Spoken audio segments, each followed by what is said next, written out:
welcome back to the Rebel's Edge. I'm Jon Najarian, my brother Pete, and a special guest, Geoff Garbacz, coming at you on today's Rebel's Edge. We're going to break down why the jobs numbers aren't scary and instead are driving the market higher.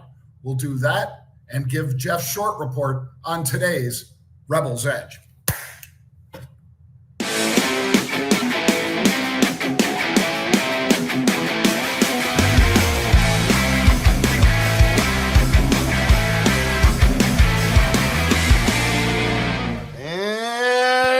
It's official. We got a lot to cover today, my bro. I mean, we got our man Garbacz, one of the all-time greats. We had a little side bet going on last weekend, and I surprisingly won it, but that's an unusual thing under the circumstances. But nonetheless, we got a lot of stuff going on today, John. Woo! Well, there's a lot of people that, a lot of running backs from that school, Pete, that were pretty pissed off about how badly things have turned in that particular football program. But we've got the Rebel's Edge. He's Pete Najarian. I'm Jon Najarian. I was just up at Miami for, to meet with the guys on F1, Pete, to see Real, which is Real Jets. That's Kenny Dichter's new company. Right. Because no matter what, as soon as you buy Kenny out, he wants to create another company that has jets. So it was Marquee Jet Card, and then it was Wheels Up, and now it's Real. And Magnifica Air, something Pete and I will be talking about in the future, I'm sure, with our friend James Demonicus and a whole bunch of billionaires that own this new jet company that is big jets, big Airbus jets, Pete. These ain't the little ones, little PJs as they're known, private jets. These are big jets. But anyway, let's dive right into Macro Minute, Pete, shall we? Yep, let's do it. I'm going to say global equity markets trading higher despite the fact that we had disappointing private sector employment data. Well, if you read that headline or just listened to me read it, you might think, well, why is the market trading up on bad data like that? Well, because it means we're going to get rate cuts, a lot of them. And we're going to get a new Fed chairman pretty soon. Yes. So put that in your pipe and smoke it. It's not bad news. It's good news. It is good news. It's good news for anybody in the markets. They should be pretty happy about this. This is the last report, the ADP, before the jobs report, before we get to it, John, on December, 9th and 10th, I believe. So interesting to see. And like you just said, and I'll just say this, it jumped up even a little bit further, 89% chance that it's a quarter point cut. So when it gets that far, it's generally tended to be exactly right. So I'm banking on that right now, John, and I think that's the right thing to do anyway. I've said this now for multiple weeks that by the time we get to December, they're going to finally catch up a little bit with the cuts that probably should have happened long ago. But since they didn't, I think this is pretty much a slam dunk. Yep, that will be his legacy, Chairman Powell's legacy, that he waited too long to increase rates, too long to cut rates, moved rates up real fast, and then grudgingly gave us quarter point cut here, and then 6 months later, another quarter. The guy, his legacy is not going to be good as a Fed chairman, Pete. No. All right, let's dive into futures. Fantastic futures today. I'm going to say SLV. Why? Well, because we've had a lot of unusual activity. Look at those two. Those were in November, for instance, when the SLV was in the 40s. There it was just yesterday. I did it on 3 at 3 again, Pete, when it was 52.66. And today, this morning, it went through 53.30 in the pre-market. Now it eased back a little bit, but it's a pretty strong indicator that there are buyers over there of precious metals, and it ain't just gold, Pete. No, and people I think should actually know that it's not only not just gold. Silver's been moving faster than gold to the upside. As a matter of fact, when you look at the actual silver itself, it's up 93% year to date, John. So over a 1 year span, we might as well just say it that way. So pretty amazing. All-time highs, yep. Numbers are pretty amazing, yep. So across the board, you're right. I mean, the Burl Ives trade is there, silver and gold, but I'll tell you what, silver is the leader for sure. And that's been the move, I think, over the last couple of months. And we've seen a lot of paper in stuff like the SLV and some of the individual names that are silver miners and so forth. The last thing I'll say real quick about volatility, because we like to hit it every day if we can. Talk about a range, John. It's right back to where it's been. It gets up there and it cannot sustain. And here we are, 16 to 18. We've been saying that for months and months and months, it feels like. Now, we've been lower. Sure, we got all the way down into the 13s, 14s on the lowest side. And on the upside, we've had some pretty big spikes that got people pretty freaked out. But not sustainable to the upside or the downside. And it looks like we're right back in that range. Call it 16 to 18. We're a lot closer to 16 today. Well, as we said at the top of the show, Pete, we've got our friend Geoff Garbacz coming in, and he and Pete had a little wager against Wisconsin and the Gophers. The border battle. We don't need to belabor that, but like I said, a lot of those running backs, and Wisconsin has produced a lot of great running backs and great offensive linemen, and most recently, a couple pretty damn good defensive players. Yes, the Watts brothers. Yeah. Yep. Only second to the Najarian brothers. We'll take that, but it's not true. Well, the rumor, you know what? One of the rumors going around is, well, originally Jimmy Leonard was going to be considered for the head coach, who was just an unbelievable player, walk on, great, all Big Ten, played for the Jets longer than anyone ever thought. The rumor is that J.J. Watt was going to be the defensive coach. Leonard was going to be made the head coach. Joe Thomas was going to be made the offensive coordinator, and they were going to have Ron Dane work with the running backs. I mean, can you imagine that? That would shut up all the alumni for sure. That would be all Wisconsin, all the way. Everybody. That would be a cool thing to see, though. I don't know if we've ever seen anything quite like that. That would be great. Well, the biggest problem is they've quit recruiting every single great running back out of Wisconsin has come from New Jersey. Yep. And they got to go back to getting those guys, and then they got to go back to the Dairyland and get guys that are my size, that are 6'7", but outweigh me by 100 pounds. And then those running backs from New Jersey can average 8 yards a carry. It's that simple. Just go back to what you did. It sounds like a formula. Yep. It is a formula. All right, Geoff, enough Wisconsin football. Let's talk about the Rebel Squeeze Play Pro and see what you're looking at today, because I know at least one of them sounds very tasty, and I'm not giving too much away with that, am I? No. So what's interesting is the shorts just continue to add.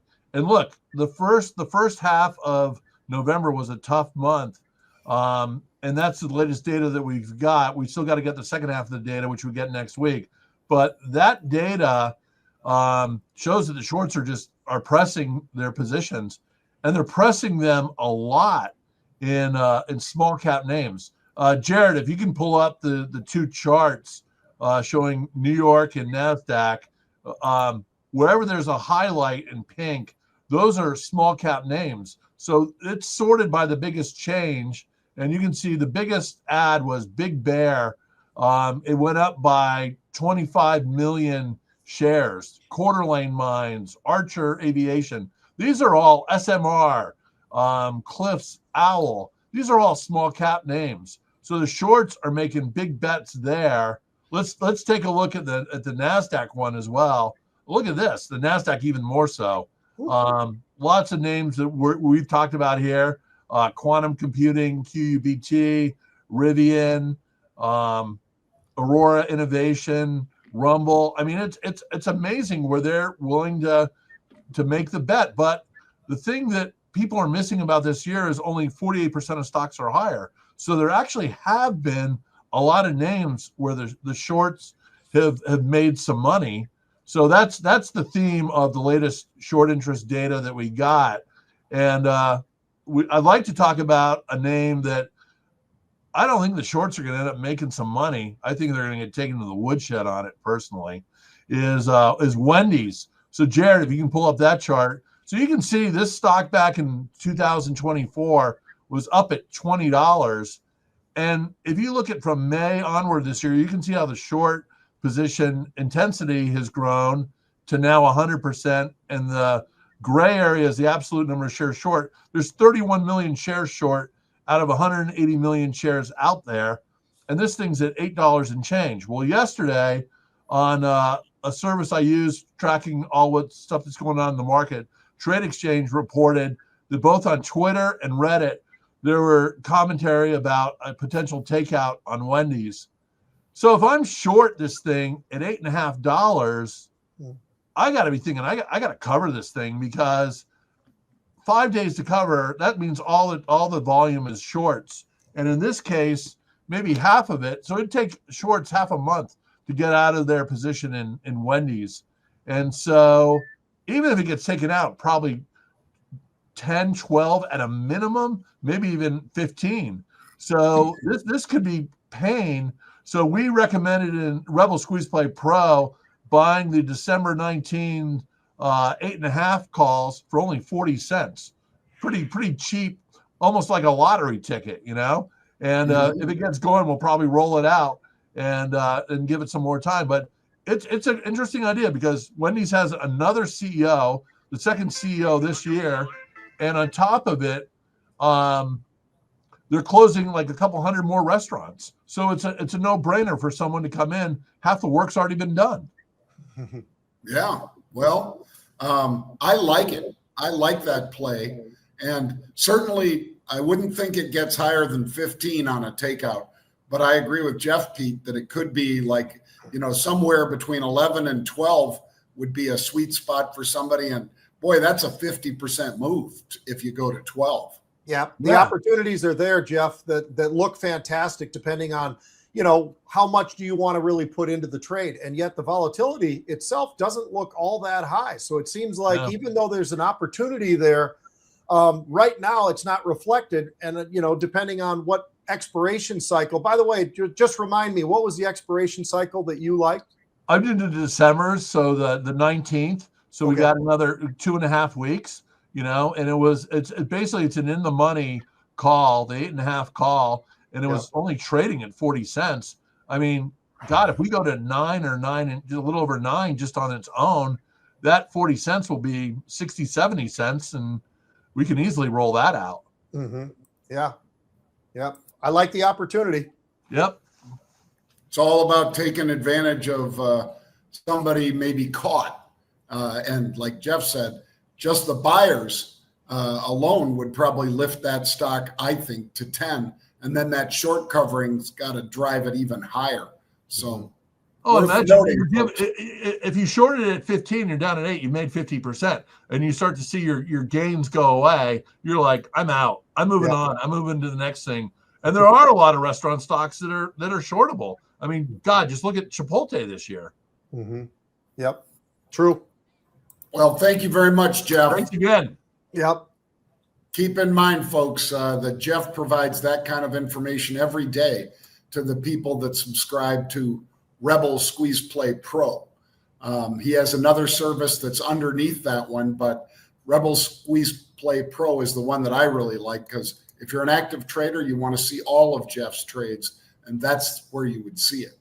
Yep. All right, Pete, let's dive into stocks, shall we? Let's do it. We got them too. We got some good ones, John. Let's go. Well, you know what? We've got Sydney Sweeney. In Sweeney we trust, apparently, Pete, because American Eagle, it's not just that I like watching her at award shows, because that girl knows how to dress, Pete. I mean, oh my. But she has just done miraculous things for American Eagle Outfitters. And if you guys look at the unusual activity that we've seen in there, and we've seen a lot of it, Pete. Yep. Look at that. That's back in September when it was $13.90. It's almost double that now. The other trade, the 2nd of September, they were buying the 15 calls. Well, how have both those done?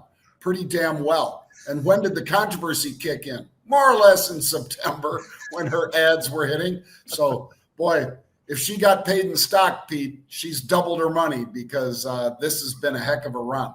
Oh, heck of a run is not even giving it enough. I think this thing is unreal. I mean, the turn that, and I don't know that, can we give it all to her? I guess to some degree, I guess we can, right? I mean, we can attach it to where it started, when they started to see these things, but take a look at that chart. Lower left to upper right, I'd say that's a pretty solid looking chart with a pullback, which you're always going to get a pullback along the way at some point.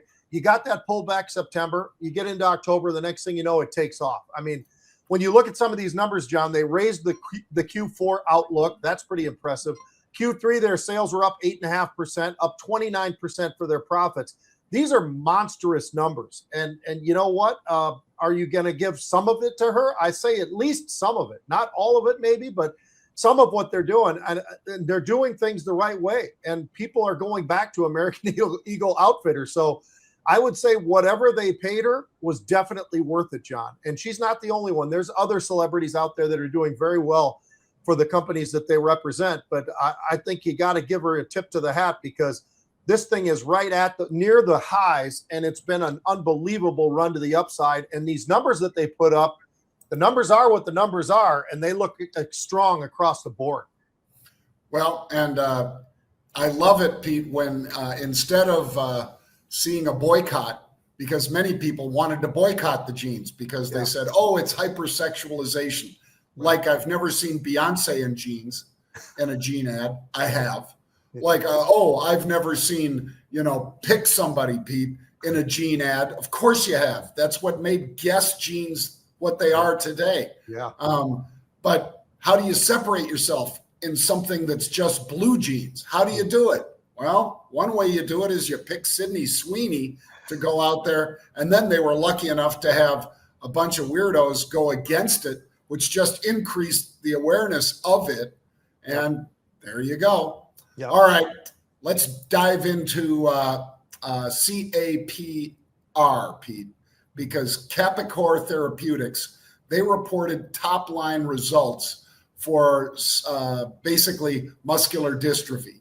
And when you look at what they were able to accomplish with this test, basically skeletal muscle decline, 91% slowing in the decline of this left ventricle ejection fraction. Or I know that's a lot of verbiage there, folks, but basically it means it worked. Yeah. And the stock just exploded to the upside. I mean, you don't often see a 400% move, Pete, but you saw that in the pre-market today. Well, this is a stock, John. They're in phase 3, so that's you get phase 1, 2, 3, and then all of a sudden you've got to get in front of the folks that are going to approve it or not, right? I mean, we talk about this all the time, but this was so successful that it seems like a slam dunk. At least that's the reaction that we're seeing in the stock right now, that it's a slam dunk that this thing is going to get approved.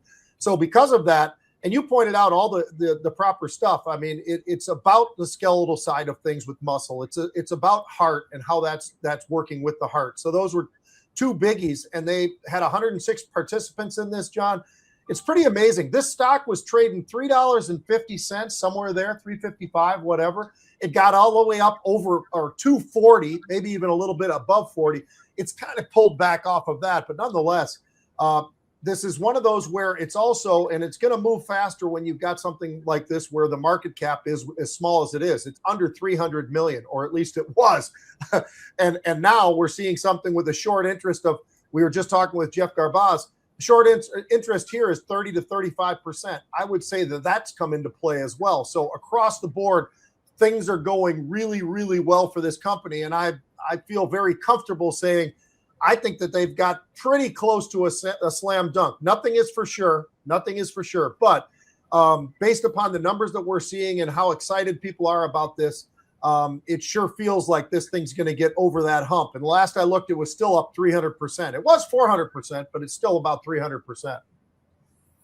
Well, this next one's a bit of a head scratcher, Pete. At least it was for me, because Pure Storage, it's not the kind of storage where if you get married and you put the bachelor stuff in a storage unit, this isn't that kind of storage. This is data storage.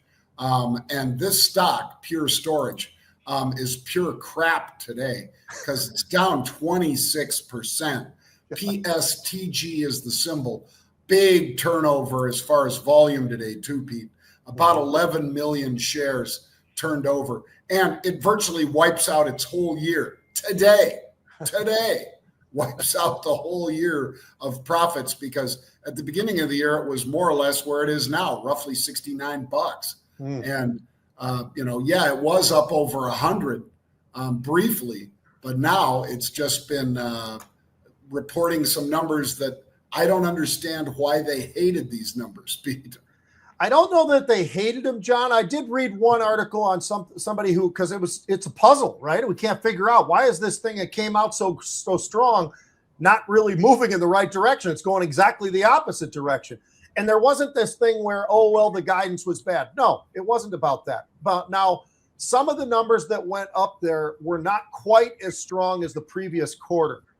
Really? I mean, they still beat by a lot, but nonetheless, it was a little bit disappointing. They weren't as strong. Okay, we'll give them that. But the revenue was up 16% year over year. I think that's a good number. And the rest of the numbers across the board looked really good. One of the things that I did find that people apparently were not very happy about was something we've seen other companies doing. So they are reinvesting some of their revenue, John, into AI hyperscalers.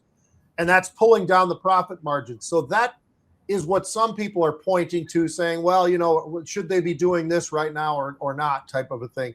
And maybe that's it. I really don't know. I think it's the most peculiar thing I've seen in a while, because everywhere you look, it's either great or damn good, and yet the stock down 26%. All I can tell you is I think that might be creating something for us, John. This is something you and I both need to put on our computer and keep an eye on it and say, you know what? That was an overreaction, and now we got a great opportunity in front of us. Now, I'd like to see it start to move to the upside, and the second it turned, I'm not going to jump in, but certainly going to watch that son of a gun and see if there's a little bit of fuel behind it after that. Certainly, I want to keep an eye on this one. Well, are you keeping your eye on Acadia Healthcare, Pete? Because ACHC, it was down 26% as well today, folks. Now, it's more than cut that in half just in the last little bit. So basically, they revealed that they will lower their guidance. We all know they're going to hit the stock if you're going to lower guidance. Full year EPS now seen somewhere between 194 and 204, down from, get this, folks, 235 to 245. So this is a big miss. You can understand why people were lowering all the, their outlook on the stock because of this, Pete. It was just bad. But how does it come back so quick? I mean, especially when you got Pure Storage, just, the previous stock, just getting its butt kicked, and all they did was beat on revenue, match on profit, and then guide higher. This one, meanwhile, it cuts that loss in half in just 2 hours. That's pretty interesting. Yeah, something really had to have turned, John, and I can't tell you exactly right now, at least, what it was. Especially when you do look at some of the numbers in this one, numbers didn't look good at all. I mean, the expenses have doubled from 2024 to 2025. That's not something that you're going to hang your hat on. You already mentioned the earnings itself, which the estimates are well below what was expected. So, yeah, across the board, it's a tough one to figure out. What is it that's got people turned? I can't even give you a good answer to that one. I can only tell you it hit a 52-week low. It bounced off that 52-week low. It was like 1263. And now it's kind of trading in a much better level, closer to 14 and a half, something like that. So, it's an interesting one.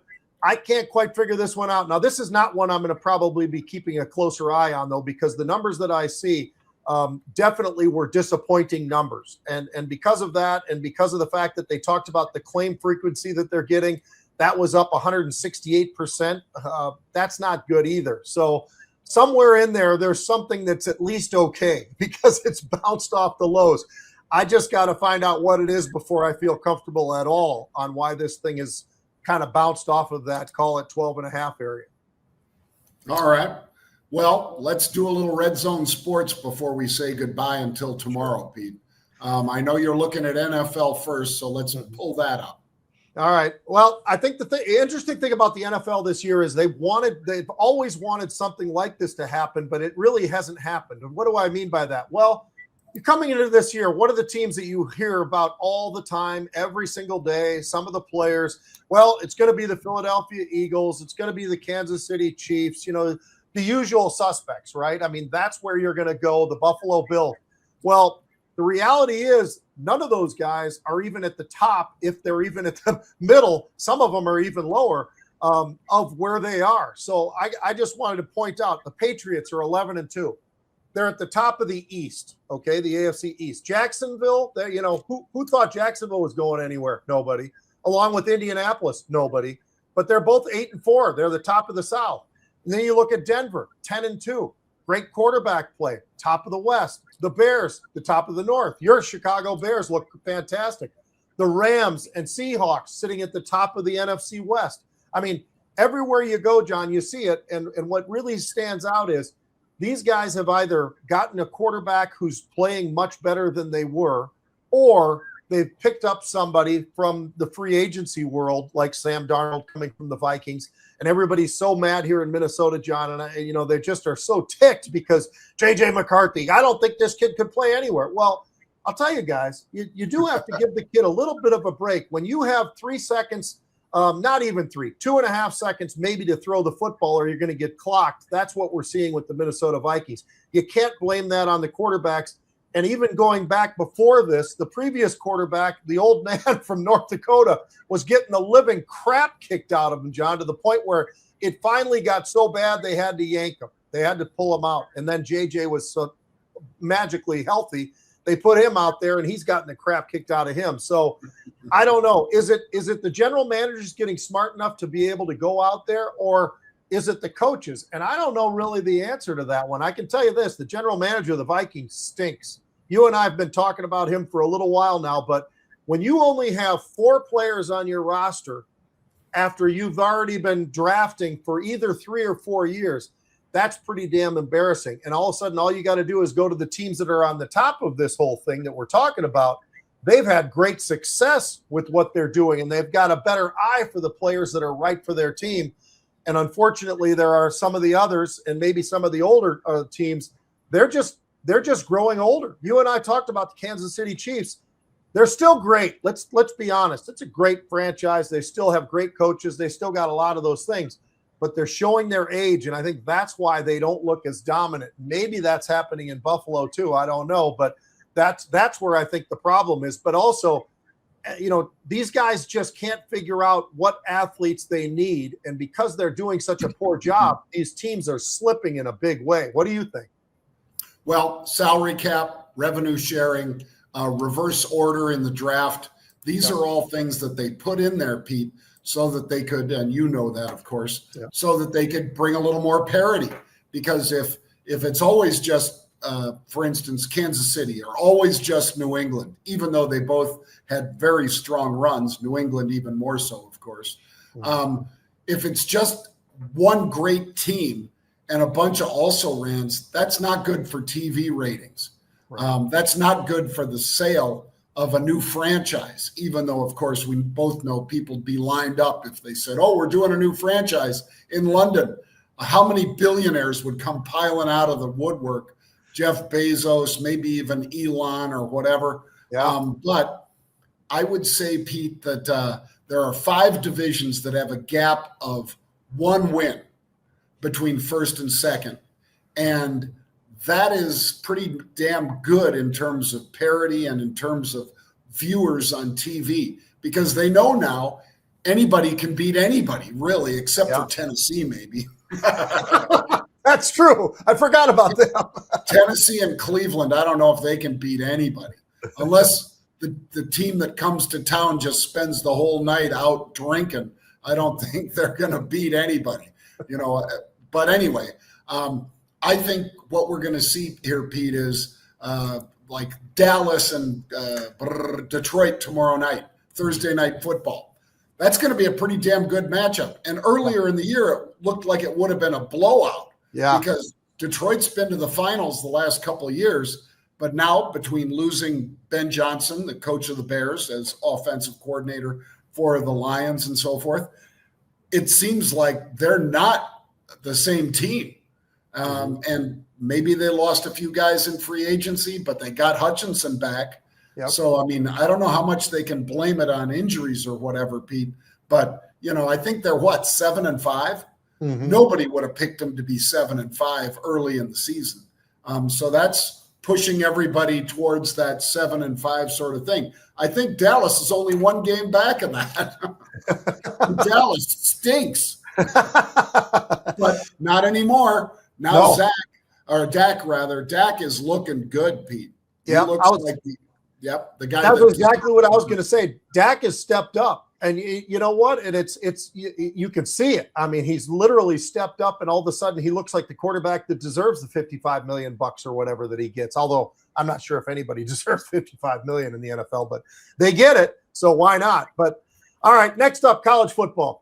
Now, there's still all kinds of games to go, John, before we actually get to the playoff. But I thought it would be kind of fun to try to call out a playoff, and I got this particular one in mind, which is Texas Tech.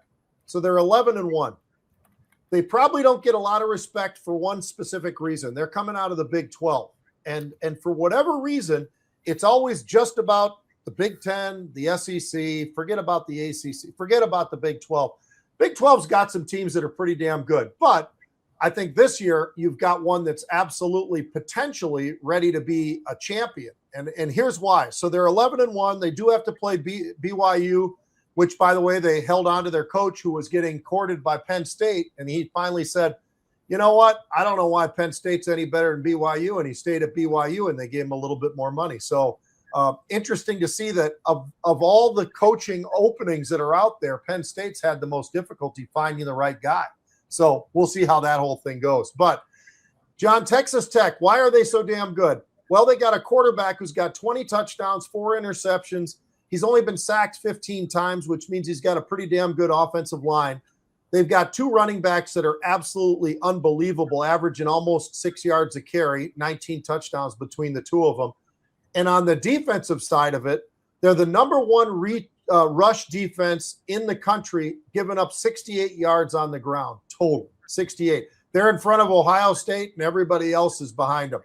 They also have number 3 with 11 points per game is what they're giving up on the defensive side. So these guys can score points. They also can stop people from scoring points. And I don't know. They've got to play BYU. Anything can happen there. But I look at this team as probably, outside of Ohio State, maybe the best put together team in football. Oregon, Alabama, Georgia, all of them. These guys, if you just look at those numbers, they're pretty impressive. But I'm going to say that Texas Tech is going to be maybe into the finals and maybe even get the whole national championship just because of the fact that they're doing it on both sides. It all depends how things move around. Do they have to play Ohio State and all the rest of it? It's going to be interesting, but I think Texas Tech might be one of the best teams in all of football. Well, don't disagree there, but that BYU loss by them really clouds my willingness to give them the nod. Right. So instead, Pete, I'm going to go with Georgia, because Georgia, did they have close games? Yes. But they also beat Ole Miss, which is, one of the best teams I've seen in a long time. And I'm not picking them because their coach is gone and the O coordinator. So I'm saying Georgia Bulldogs because Tennessee and Ole Miss wins by them. Tells me that they're ready to, really lay the wood to somebody. And Ohio State and Indiana this weekend are going to beat the crap out of each other. Mm-hmm. So that's going to be a great game. Love it. I wish it was the national championship. I don't believe it will be. I think Indiana would have been better off not having to play in that game, Pete. Mm-hmm. But the way it goes, they won their side of the division and Ohio State won theirs, so they're going to meet in this one. They'll make the playoffs regardless. If anybody lost in this championship game, they'll both be in the playoffs regardless. But I think they'll take a beating, and that's why I like Georgia coming out of that beating. I'll tell you a team that I'll throw out as a sleeper because they really haven't been talked about at all. Oklahoma. They had some struggles because the quarterback was hurt and all these things were going on, and they didn't win all their games. They lost 2, I think. So that shows you how tough things really are. You lose 2. But, John, offensively, they've put up 473 points so far this year. That's a big number, man. And so I look at them, and then on the defensive side, they're pretty damn good, maybe better than pretty damn good. So, it's one of those sleeper type, schools, I think, where if they are healthy, and they haven't been, but if they're healthy and that quarterback is able to play even at 90%, that's a really interesting team, and I know there's a lot of teams like that in football right now, especially college football with like SEC, and they've got a 10-2 team here, a 10-2 team there. I like Vandy, but I don't think Vandy is as good as the record. And I'm going out there to say that. But I do think that there are a lot of schools out there where there's an opportunity there. And I think a school like Oklahoma that's kind of gotten looked over because the first step is always Texas. Well, Texas is getting ripped off. Texas is getting this and that. Well, maybe, but if you're going to say that, you've got to also look at Oklahoma and say, well, what about them? So I kind of like them as a dark horse maybe going into this thing. Yeah. And to your point, Pete, what about Bama? Yeah. I mean, are we just going to write off Alabama? Probably not. I think that's going to be an interesting, depending how banged up any of these teams are after coming out of, conference championships and things like that. I think that could change things a lot because keep in mind that as good as Mendoza is, didn't he have a hand injury earlier in the year, Pete? He had something. You're right. He had something that wasn't good. And he overcame it. Yeah. So I'm not saying, that the kid's weak or anything. I'm just saying things happen in these big games. And, so I wouldn't put the bet down today. Let me tell you that. I'll wait till after this weekend. Yeah, I hear you. And I love that you brought up Alabama. I just want to say for 1 second. Everybody's all of a sudden no longer talking about Alabama because, what are they, 5-4, John, I think? Something like that. No, they're 10-2. So, I mean, and they're playing in the championship. They're playing in the championship game. And yet they don't get talked about, right? They don't get talked about. There's always, well, it's Ole Miss, it's Georgia, it's Oklahoma, it's this. And suddenly, because they lose 2 games, they're cast out there. That's ridiculous. That's still a great football team. Yep. Nobody wants to play them either, Pete. No way. The one that I'm most suspect of, I must say, is, BYU. But other than BYU, I'm most suspect of Texas A&M because I've seen them look really bad against like South Carolina. Yeah. And that's not a vaunted defense. It's South Carolina. But the quarterback couldn't find an open receiver to save his life. So they either learned from that and have made adjustments, or they might not have enough firepower on offense, even though they're just a world beater on defense. Yeah. It's going to be fun. We'll see it all layered out in front of us. But, I like some of these dark horses you and I have out there. It should be pretty fun. Well, folks, make sure you tune in for tomorrow at 1 p.m. Eastern time because Pete and I will be back with the final Rebels Edge of the week.